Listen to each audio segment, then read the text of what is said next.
En tiempos de COVID-19, todos los supuestos de la educación tradicional entran en cuestionamiento. ¿Seremos capaces de sortear estas vallas y salir fortalecidos? ¿Cómo será la educación post-pandemia? ¿Qué aprendizajes nos dejará? La educación actual nos ha dado el mundo que tenemos.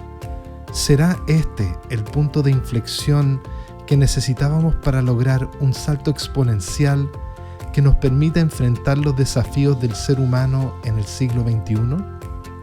De este tema y muchos más estaremos conversando junto a Arnoldo Cisternas y otros protagonistas de la vanguardia educativa de Europa y América. Bienvenidas, bienvenidos a otro episodio más de nuestro podcast. Aquí de la Fundación Nueva Educación estamos, como siempre, con Arnoldo, conversando acerca de la educación de nuestro país, de nuestro mundo, y lo que necesita cambiar para tener el mundo que queremos tener. ¿Cómo estás? Muy bien, Brent. Muchas gracias por este espacio que está dedicado a los educadores, las educadoras, que hoy día en medio de la pandemia nos hacemos todos preguntas respecto de cómo aprenden más y mejor nuestros estudiantes. Esperamos poder con esta reflexión aportar un granito de arena a la reflexión pedagógica. A esta conversa tan importante. Bueno, aprovecho de comentarles que nos pueden seguir en todas nuestras redes sociales. Difundimos esta información, así que la que sea de tu preferencia. Suscríbete a nuestro canal en YouTube, síguenos en Spotify, síguenos en Instagram, Facebook, Twitter, LinkedIn, no sé si se me escapa alguna. TikTok, no, creo que no estamos en TikTok. Pero bueno. Me gustaría, Arnoldo, hoy hablar un poco de las habilidades para el siglo XXI, cierto que la UNESCO ha declarado. Me parece súper interesante en este tema, un poco hacer una referencia a Yuval Noah Harari. Creo que específicamente en este ámbito él es brillante, un poco haciendo una referencia, una reflexión de cómo el mundo ha cambiado vertiginosamente durante los últimos 50 años, pero los últimos 20 años aún más, y cómo estos cambios se van a acelerar. Porque cuando hablamos, por ejemplo, de estos cambios en biotecnología o en tecnología, en comunicaciones, tendemos a pensar que hay una gran transformación que vamos a atravesar y que después vamos a entrar como en una planicie en que estas transformaciones como que se van a ir acomodando. Pero lo que Yuval Noah Harari dice, olvídalo, eso no va a ocurrir. Lo que vamos a tener es transformaciones cada vez más rápidas y con menos tiempo entre medio, porque esta tecnología acelera eso mismo, o sea, va creando nuevas potencialidades, y el mundo en el cual vamos a habitar en 20 años más va a ser radicalmente distinto al de hoy, pero el de 30 va a ser radicalmente distinto al que va a ser en 20 años más, ¿me entiendes?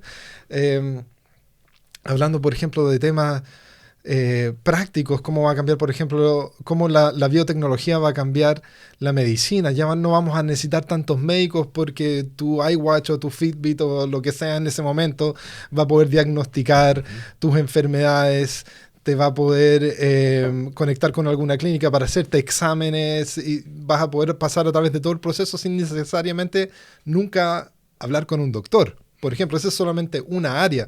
Están, no sé, las áreas de las comunicaciones. Y el fin del trabajo, frente a la automatización. El fin de los autos como los conocemos hoy, ¿cierto? Y vendrán los autos que ya se están construyendo, estos autos que se conducen solos. Bueno, un montón de cambios que vamos a experimentar, pero eso en temas educativos nos presenta un desafío gigante, que es ¿para qué mundo estamos educando a nuestras niñas y nuestros niños? O sea, de hecho, sabemos que un niño que hoy entra, una niña que hoy entra a prekinder, probablemente va a trabajar en labores que hoy no existen. Entonces, ¿cómo empezamos a abordar este proceso tan complejo de estas competencias? ¿Qué competencias necesitamos trabajar en nuestros niños y nuestras niñas? Bien. A ver, yo partiría por retomar el concepto del podcast anterior. No voy a profundizar en él porque ya lo tratamos, pero creo que es imposible no partir desde allí, ¿no? La, la noción de interdependencia positiva para el aprendizaje, la noción de ciudadanos del mundo, la idea de que no concluyo en mí, sino que concluyo en los otros, de que los otros me habitan y de que yo les habito, y que las cosas que yo hago afectan no solo mi vida, sino la vida de los demás, está como en el eje del giro relacional de lo que es la educación para el siglo XXI. Esto, si lo llevamos al desarrollo de habilidades y competencias para el siglo XXI, exige que los educadores puedan mirar, puedan distinguir algunos elementos en el comportamiento, en la actitud, en la manera, en el relato personal, en la afectividad, en la corporalidad de los propios estudiantes, que hasta ahora no eran temas relevantes, o por lo menos no había lugar para poder observarlos con claridad, porque estábamos concentrados en poder pasar la materia o cubrir los contenidos del currículum. Hoy día, la pandemia lo hace claro, ¿no? Frente a la organización de los contenidos en Internet, esta necesidad de enseñar o de mostrar está desplazada porque ya las tecnologías lo pueden resolver, y los educadores se quedan entonces en un rol totalmente distinto, que es el rol del educador como un creador de contextos de aprendizaje para el desarrollo de habilidades y competencias. Y esto está generando toda una crisis existencial, yo creo, en las profesoras y los profesores de hoy en día. O sea, ¿quién soy? ¿Cuál es mi rol? ¿Cuál es mi labor? Me prepararon para hacer algo completamente distinto a lo que noto, intuyo que mis estudiantes necesitan. Aquí hay una gama muy amplia de habilidades y competencias sobre las cuales trabajar. Hoy día yo me quiero restringir a un pequeño clúster de ellas, de un grupo de estas habilidades y competencias. Sin embargo, antes de profundizar en eso, creo que la tendencia individuante del siglo XX ha percolado la comprensión o la construcción del cuerpo teórico respecto de las competencias, poniéndolas en el plano individual, ¿no? Las competencias de la persona, las competencias del individuo. Y creo que esto también es algo que hay que ponerlo entre paréntesis y mirarlo, porque claramente frente al desarrollo, a los desafíos del siglo XXI, las competencias colectivas, las competencias que los individuos tienen a la hora de construir equipos y redes de aprendizaje y de acción comunitaria, ciudadana, o de trabajo en equipo, o de emprendimiento, van a ser competencias que tenemos que empezar a mirar con mucho más lujo de detalle. Ahora, esto no quiere decir que un estudiante o una persona, o un trabajador, o un educador incluso, que creo que por ahí debe partir el asunto, deba desarrollar dos habilidades básicas que están en el plano más íntimo, que es la autoconciencia y la autorregulación. La autoconciencia desde la perspectiva del poder saber quién soy, de dónde provengo, cuál es mi traza histórica, cuáles son los que me habitan, los relatos en los que habito, las emociones en las que habito, cuál es mi cuerpo, qué es lo dado, cómo elaboro y narro aquello que me ha sido dado, mi corporalidad, mi etnia, mi tono muscular, mi velocidad, y los relatos que heredo de parte de mi familia. Y hay un elemento que yo te diría es fundamental para decir, es un resumidero, el lugar en donde se resume el proceso de aprendizaje, en el quién soy, en el tema identitario. Dicho esto, esto te permite luego autorregularte, o sea, mayor autoconciencia, luego mayor autorregulación, cuando me despliego, cuando me desplazo en las relaciones con los demás. Yo te diría que estos son dos habilidades pivotes básicas, fundamentales, estructurales, donde se van a parar otras habilidades y competencias que son más operativas y que nos van a dar cuenta de este desarrollo de la persona en relación con otros. Me parece extremadamente curioso como nunca hablamos de esto a la hora de hablar de aprendizaje profundo. Bueno, porque el aprendizaje hasta ahora ha estado muy focalizado en el manejo de contenidos.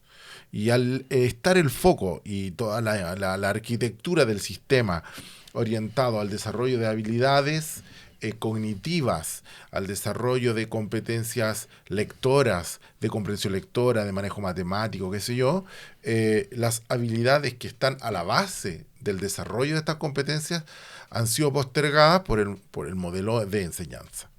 Cuando avanzamos hacia el aprendizaje, ¿no? Y cómo se genera aprendizaje, nos vamos a encontrar con que el aprendizaje más poderoso es aquel que surge de la interacción entre pares. El aprendizaje más potente es aquel que tiene significado, y ese significado se construye con otros. No surge de la nada, ¿no? El propósito es un acto narrativo colectivo que genera sentido, y entonces se produce el interés y luego la búsqueda y la curiosidad y la colaboración para el aprendizaje.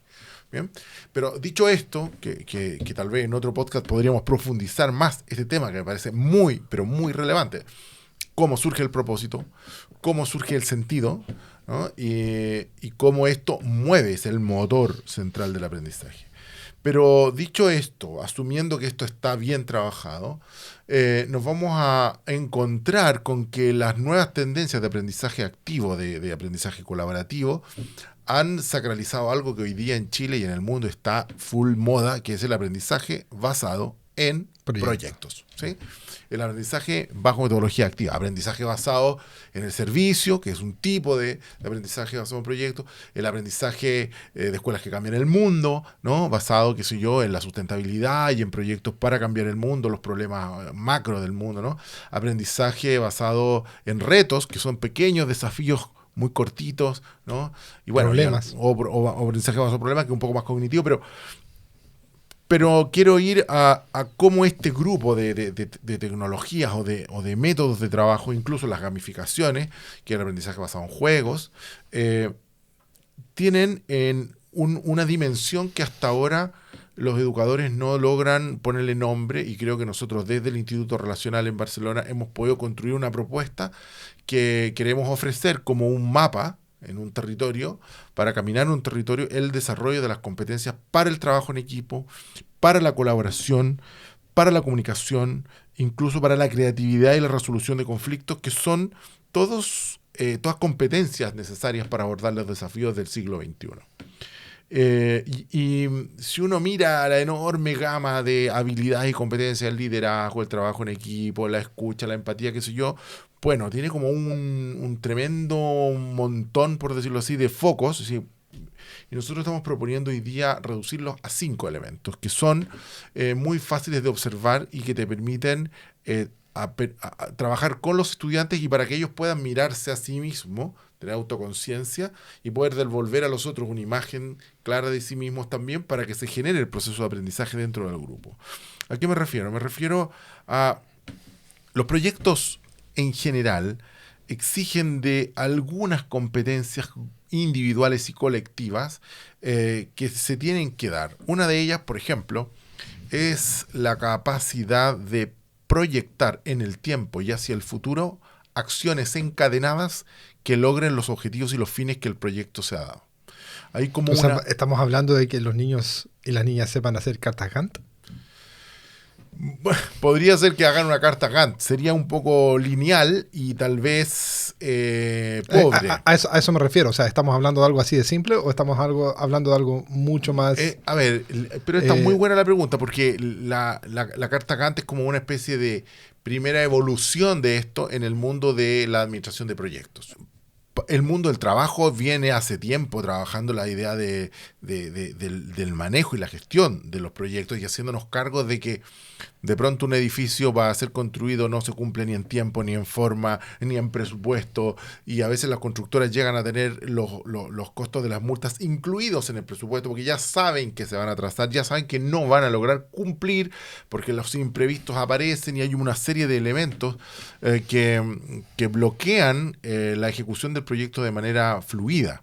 Y es porque claramente los seres humanos tienden a pensar el futuro con claridad una semana o 2 semanas. Pero más allá de eso, la predictibilidad de lo que va a suceder cae.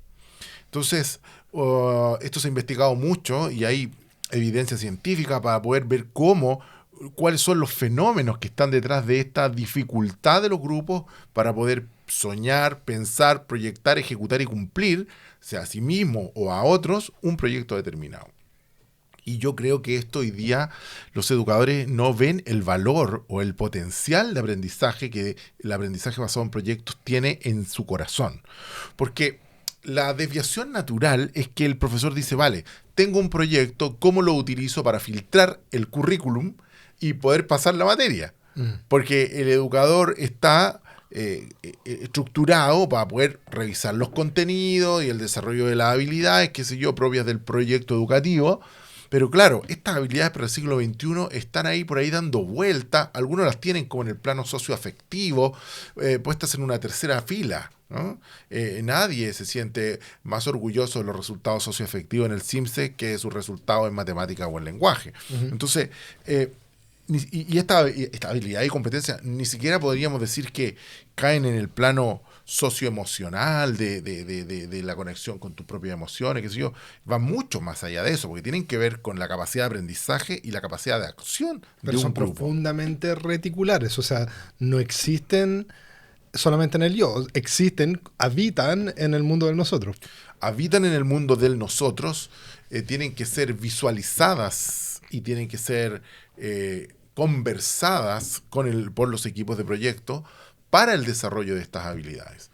Y en este sentido, no es un trabajo privativo del psicólogo o de, qué sé yo, el orientador del colegio. De hoy en adelante, son habilidades que deben ser trabajadas por el profesor de matemáticas, el de lenguaje, el de filosofía, el de historia, por todos, porque son habilidades estructurantes de lo que el siglo XXI exige a nuestras hijas y hijos, que es que dejen de ser unos sábelo todo y se transformen en un apréndelo todo, en una persona capaz de leer el entorno, capaz de discernir qué es lo que se necesita para poder avanzar en el proyecto vital, para poder seguir aprendiendo durante toda la vida y para colaborar con otros para crear mundos posibles, tanto en el plano comunitario, como en el plano familiar, como en el plano laboral, donde estoy creando mundos de manera continua.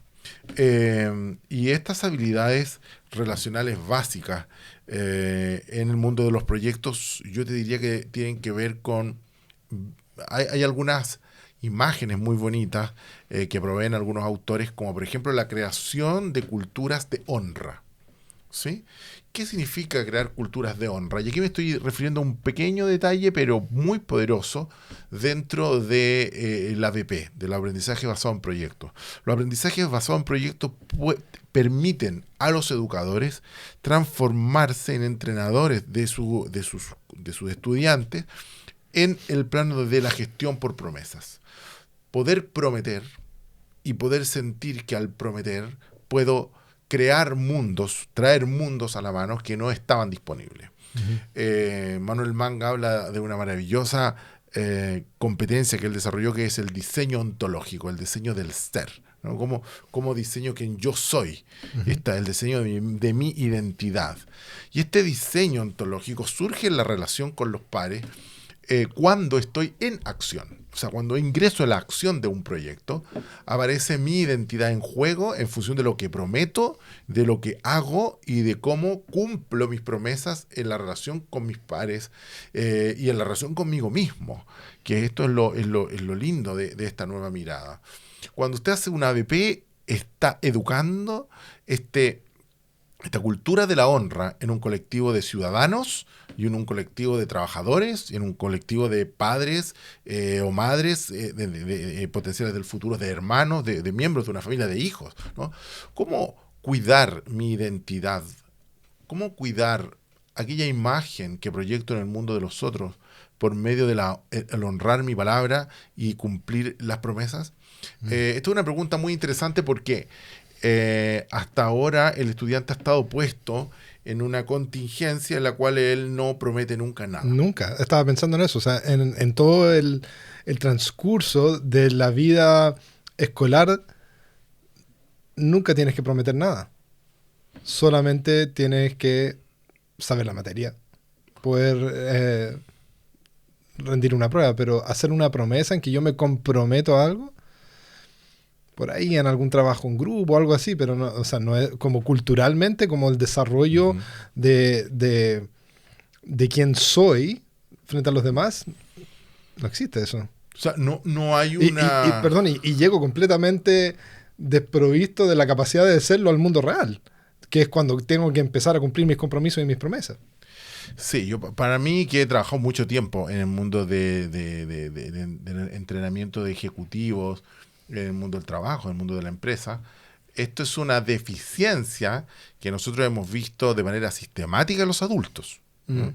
O sea, todos los indicadores sobre lectoescritura, por ejemplo, dice que los estudiantes que salen de la universidad o los profesionales tienen problemas para leer y comprender lo que leen. Y otra vez esta mirada escolar de, bueno, lee, entiende lo que lee, pero, o sea, me parece Es bien, importante. es claro. importante, es muy importante. Pero ¿quién se pregunta cuál es la capacidad de prometer y de cumplir promesas de las personas que están en el mundo del trabajo? ¿Mm? Pero también en el mundo de la política. O sea, tú míralo en el mundo de la política. O sea, cómo creamos una cultura de la honra que tiene que ver con que tú eres importante para mí.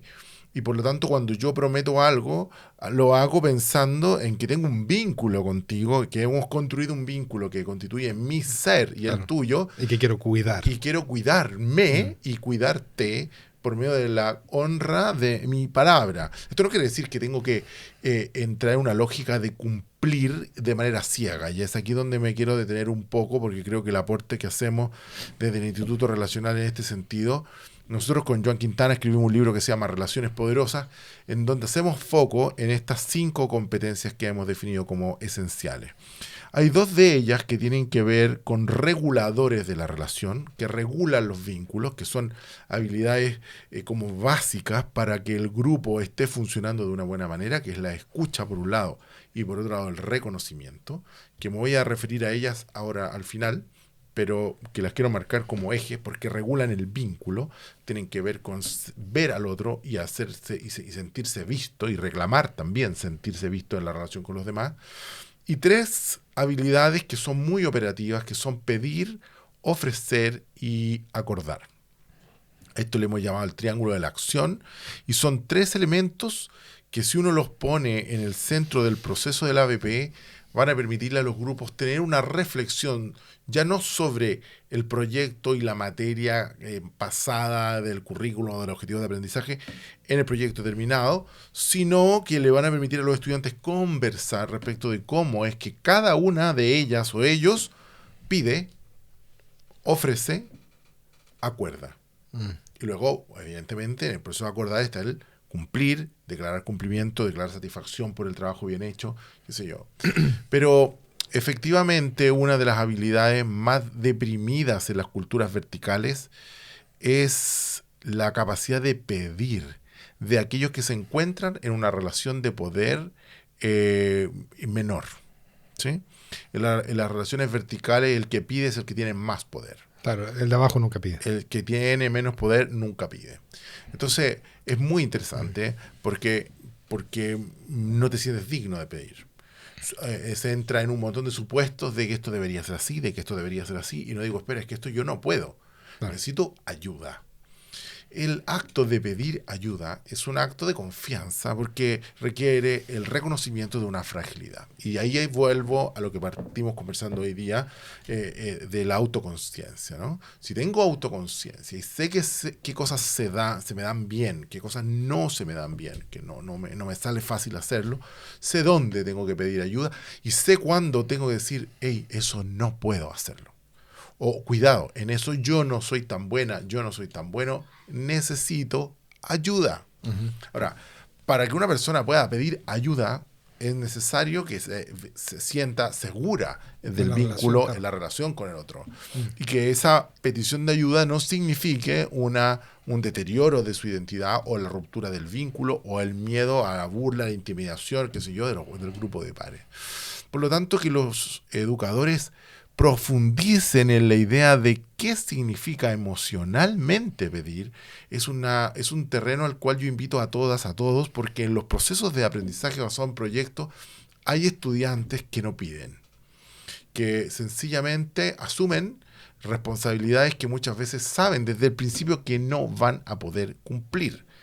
Este es uno de los vicios de las culturas verticales, en que personas aceptan compromisos que desde el principio saben que son imposibles de realizar y sencillamente dicen que bueno, porque no les queda posibilidad de decir que no. Claro. Te digo que sí, pero no voy a cumplir. Y finalmente no ocurre y todos sabían que no iba a ocurrir. Él mismo sabía. Y tú pero la relación se deteriora más. Esto pasa en el mundo del trabajo todos los días. Sí. Todos los días. Por lo tanto, cualquiera de los que nos esté escuchando que es un trabajador sabrá que esto es un problema estructural de los equipos de trabajo. Que si se educa desde la primera infancia hasta la universidad, podemos llegar a tener una productividad, una capacidad productiva de nuestros trabajadores, de nuestros equipos de trabajo, incluso de nuestros políticos, de la ciudadanía, totalmente distinta. Uh-huh. Por lo tanto, siento que aquí hay una competencia que es como muy sutil. Son aquellas que no son tan evidentes, que no va a estar en ninguna carta de declaración de la UNESCO. Es decir, oye, que las personas en el mundo aprendan a pedir es algo importante. No va a aparecer. Pero en el ABP esto es muy importante, que el educador pueda visualizar este acto relacional que moviliza la acción o que bloquea la acción colectiva. Si las personas saben pedir de una buena manera. Pedir ayuda. Pero además pedir claramente. Ser capaces de decir quiero esto, esto, esto y esto. Uh-huh. Porque uno de los grandes conflictos de los equipos de trabajo es que están llenos de expectativas, que son exigencias ocultas o peticiones no explicitadas, que se supone que deberían darse. Luego esos supuestos no ocurren. Y esas expectativas sencillamente lo que hacen es bloquear el equipo y el proceso de trabajo. ¿Cómo están pidiendo los miembros del equipo de trabajo estos estudiantes? ¿Puede el educador llevarlos a esta reflexión? Hay algunas cosas que se dan por supuestas y no son explícitas y luego no están presentes, por lo tanto la acción no se concreta y se generan roces y conflictos que podrían haberse trabajado de manera previa de una mejor manera, por supuesto. Por lo tanto, pedir va a ser todo un ámbito de desarrollo de habilidades, sentirse digno de pedir, estructurar bien los pedidos, hacerlos a tiempo y darle la oportunidad al otro de declarar un no como respuesta. Y que un no como respuesta sea, como yo digo, no es un no porque no, es un no porque sí. Es un no porque quiero cumplir, es un no para cumplir, es un no para asegurar la calidad de lo que vamos a hacer en conjunto. No abordar la tarea de manera rápida y directa, sino de tener una capacidad de pensamiento colectivo, no decir, pero espera, yo necesito algo más, puede hacer que la ABP funcione de una mejor manera. Luego de pedir vendrá ofrecer, que es el acto complementario y que también vale la pena revisarlo, porque se producen bastantes anomalías también en el acto de ofrecer. Y luego viene el acordar, que es cómo creamos promesas y que hacemos la gestión por promesas de manera efectiva dentro de los equipos de aprendizaje. Ese sería como el triángulo de acción. Sí. Yeah. Ese sería el triángulo de acción y luego me gustaría revisar en los podcasts que vienen todo lo que tiene que ver con escucha y reconocimiento. Que serían como los dinamizadores, lo que crean las condiciones para que estos 5 actos de relación funcionen de una manera potente y el ABP uno le pueda sacar el mayor partido posible. Bueno, excelente, gracias. Y les apuesto que cuando estábamos hablando de competencias para el siglo XXI, nunca pensaron que íbamos a hablar acerca de pedir, pero se darán cuenta con esta conversación de lo importante que es saber pedir y que nuestros niños, nuestras niñas aprendan a pedir, a ofrecer, a acordar, ayúdame con los otros dos, a escuchar y a reconocer. Así que los dejamos, pero ultra invitadas a nuestras próximas transmisiones, a nuestros próximos podcasts, para que sigan siendo parte de esta conversación. Pueden poner sus preguntas en los comentarios, nosotros los vamos a revisar y responder, por supuesto. Así que invitados a nuestro próximo episodio de la próxima semana, donde hablaremos acerca de los actos relacionales que no alcanzamos a abordar hoy. Ok, muchas gracias. Seguimos. Chao, que estén bien. Nos vemos.